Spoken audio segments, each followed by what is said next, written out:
a lot of people, I think, don't realize that, like, especially to build endurance safely, you really need to be training at the right intensities. And 9 times out of 10, especially with running, we see people, they gain fitness and they just keep trying to run more volume at higher intensities, and then they end up getting injured.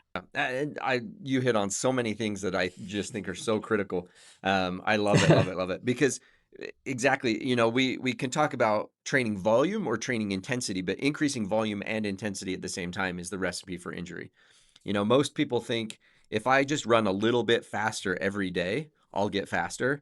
And I tell people like Yeah. that is the exact recipe for how to get a stress injury or a tendon injury or things. Really, you can increase volume or intensity, but volume and intensity at the same time is not a good idea.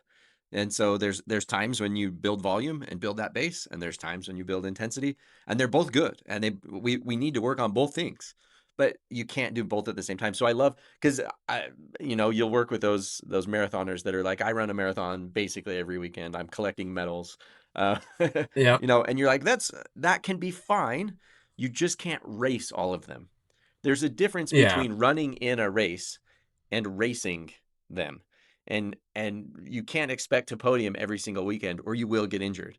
Whereas like yeah, you can do your long run and just wear a bib while you're doing it and that's totally fine as long as you're pacing yourself adequately, that you're keeping intensity low enough that it's more of a volume run than an intensity run. And yeah, so that's awesome. I love that you hit on those points because that really is the power of doing this kind of testing, is that we can create a formula for you as an individual of like, this is the way you need to train for where your body's at right now so that we can avoid injury and maximize your potential for whatever your goal is. If it's to, improve VO2 max and do the shorter distance stuff, we can show you the formula for that. If it's, well, I want to crush these long distance events, okay, we can show you the formula for that.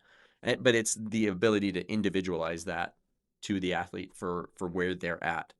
It's so powerful. So I love that story. Was awesome, actually. That made my day.